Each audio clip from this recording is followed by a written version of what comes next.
Hey, it's Mike over at fishyourassoff.com, and today what we're talking about is catching sheepshead in the winter. Wintertime, the sheepshead move in from offshore, out there spawning. They come inshore. The cold months, let's just call it winter. So let's say December, January, February.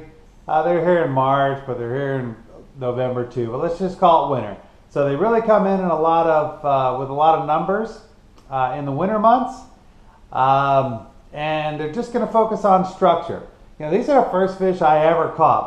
My dad, my brothers would take me out fishing with cane poles for sheepshead when I was like 5, and we'd walk through the mud flat and out to the mangroves and just have a fiddler crab and a split shot. Cane pole, boom, we'd catch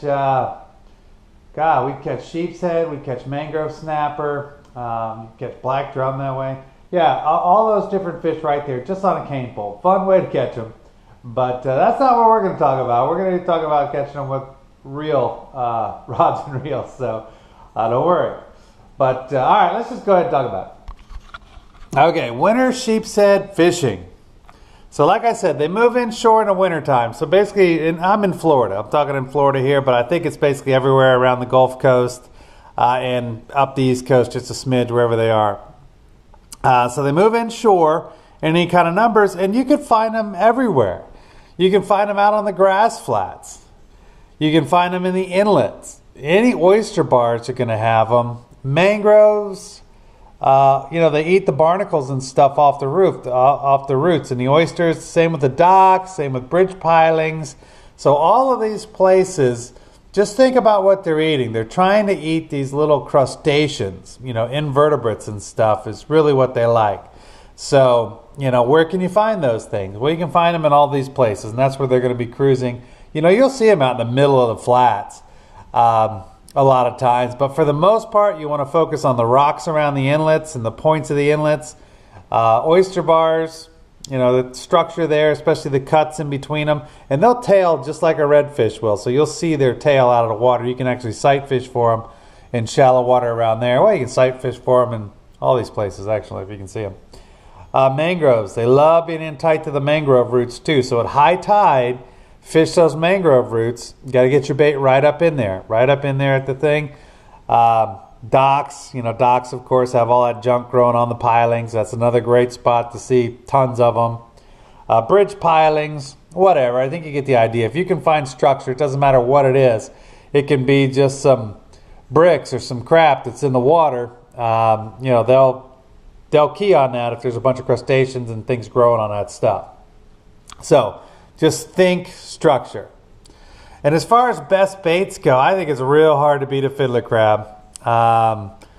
Those mangrove crabs are good too. If you can catch those, shake them out of the trees and catch them, they're kind of fast. And those mud crabs, when you flip over a clump of oyster, I think it's a mud crab, might be an oyster crab, I don't know what they are.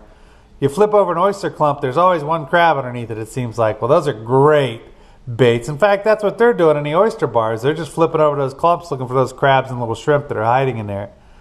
Clam strips are a good one. They'll eat those, and they're good because they stay on the hook. So you can catch 4 or 5 sheepshead on the same clam strip. That's why they're good for pompano and other things too. The bait stealers can't really steal your bait as well with clam strips. But this is by far number one. If you can get fiddler crabs, you are money. You got it. That's what you want right there. But these other ones will do just fine. Obviously you're not going to buy barnacles in the bait shop, but you can go and scrape them and get them yourself and hook barnacles on there. And you can always buy shrimp too, but just make sure you don't use the whole piece. You just want to use a little teeny tiny piece because they have really small mouths. So you need the little teeny tiny piece. So like one decent sized shrimp could be 3, maybe even 4 baits for sheepshead. So just remember that when you're fishing for them. Now, they are hardcore bait stealers. So I suggest if you're really just going to focus on sheepshead, use braid. Use a braided line, and you'll have maybe a 15 or 20 pound leader on that of mono or whatever, fluorocarbon. But the braid is just because they're so hard to feel when they take your bait. So you need a tight line, and the braid helps because you're going to actually feel it's just a slice, little tap, tap, tap. And what they do is they kind of crunch it up in their mouth, and then they send it back in their throat, and they got another set of crushers, their pharyngeal something plates or whatever they're called, that they crush it up again. That's how come they can eat something with a shell, a hard shell on it, like a clam or a barnacle or whatever. And 1/0 hooks. You know, don't go any bigger than a 1/0 hook. I mean, you just don't want to. They're going to steal all your baits. You want as small a hook as possible. And like I said, tight lines. You want to keep your lines tight so you can feel when they hit.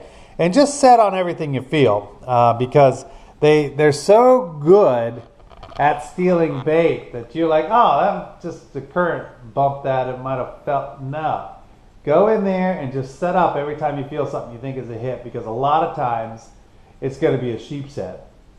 So, you know, I like to fish with a 1/0 hook and, you know, a couple split shots, whatever I need to keep it right up there by whatever it is. You know, say I'm fishing a dock. Just enough to get it to sit right there and stay my bait if there's sheepshead around.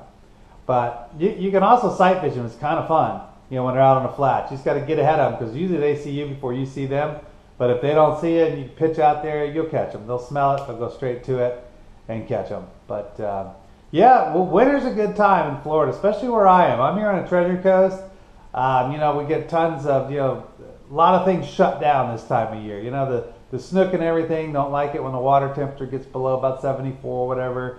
You know, but tarpon leave. You know, so a lot of these different fish leave, but a lot of them are A-okay with colder water. And that's what's great about it. Is the black drum and the sheepshead and the mangrove snapper, they're all going to be right up there, right around all this same structure. So you might not catch a sheepshead, but you catch a black drum. That's fine too. You know, there's tons of fun fish around basically. And you catch them with the same exact bait, so it works out. But I think that's it as far as wintertime sheepshead fishing goes. So, you know, go to our website. It's www.fishyourassoff.com. We have freshwater, saltwater, whatever. We got it all on there, just all this how-to information. That's it for today. So until next time, we'll see you then. All right. Bye-bye.